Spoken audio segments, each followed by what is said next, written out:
Every ride tells a story. Some you remember, most you don't.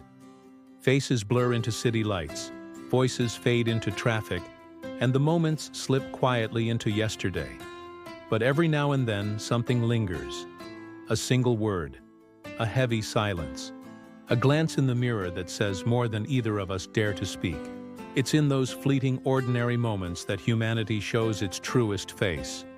Messy, beautiful, and heartbreakingly real. Welcome to the Chronicles of a Rideshare Driver. Today's story is The Ride Through Winter. It was a night carved from ice and shadow. A Toronto winter so deep and merciless it felt as if the city itself had stopped breathing. Even the streetlights seemed tired, casting halos of weak gold that struggled against the blowing snow. The wind hissed through the narrow veins of the city, winding between apartment towers and over frozen streets, like a whisper that had lost its way. My shift had just ended. 12 long hours in the hospital. Fluorescent lights, the constant beep of monitors, the quiet heartbreak of patients too tired to even speak. I was just another nurse clocking out. But that night, exhaustion wasn't my biggest worry. Rent was due, bills were waiting. My kids were growing faster than my bank account, and the pressure was a constant weight on my shoulders. I could have taken the bus, but the night was still young, and the Uber app on my phone was glowing like a promise. I had started driving part-time to supplement my income, a quiet hustle that kept the lights on and the pantry full. And tonight, I needed every single dollar I could squeeze out of the cold. The clock read 12:48 a.m. when I finally slid into my car. The seats were as cold as metal, and the air inside stung my throat. I rubbed my hands together, trying to bring some life back into them, muttered a tired prayer under my breath, and turned the ignition. The dashboard flickered to life, bathing me in a soft blue light. Toronto at night is a different city. It's not loud or bustling, but eerily calm. Roads stretch out endlessly, marked only by the occasional taxi or the slow, steady grind of a snowplow. In that quiet, your thoughts become loud.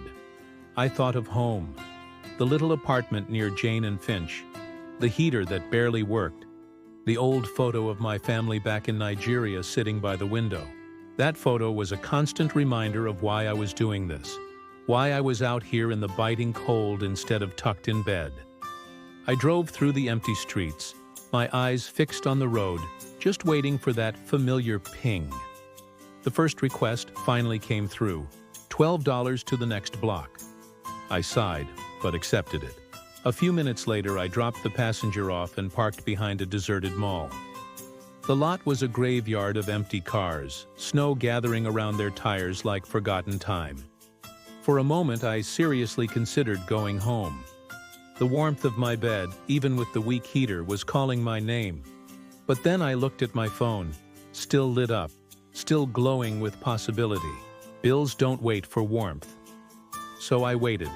Minutes crawled by. My eyelids grew heavy. I leaned my seat back, letting the weak hum of the heater cradle me. The wind beat gently against the glass, a soft, rhythmic warning. And then it came. Ping. It was loud, sharp, cutting right through the quiet of the car. A ride. A really good ride. Almost $100. My heart jumped. That was half a week's groceries, maybe more. Without a second thought, my finger hit the screen. I accepted. The pickup was a few blocks away, at an old apartment building I'd passed countless times but never really noticed. Snow crunched beneath my tires as I pulled up to the front. Two figures stood outside, their breath curling like smoke in the frozen air. One of them waved me down. He looked cautious, glancing from me to his friend, like a man torn between duty and regret. The other person, my passenger, didn't say a word. He just stood there, a silent silhouette against the swirling snow. "Uber?" I asked, rolling the window down just a crack. The cold air rushed in. "Yeah," the first man said, his voice thick with cold. "He's going north. It's a long way. You good with that?" I nodded, swallowing hard. Money has a way of quieting every hesitation. As the passenger slid into the back seat, I caught a quick glimpse of him under the dim streetlight. He was wearing a dark denim jacket, matching pants, and had a strap bag slung across his chest like armor. He shut the door without a sound, and just like that, we were two strangers, sharing the fragile quiet of a car, about to head into the heart of a winter storm.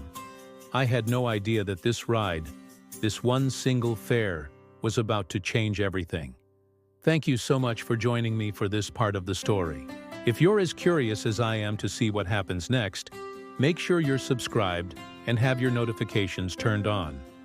The next chapter is coming soon. Stay safe out there.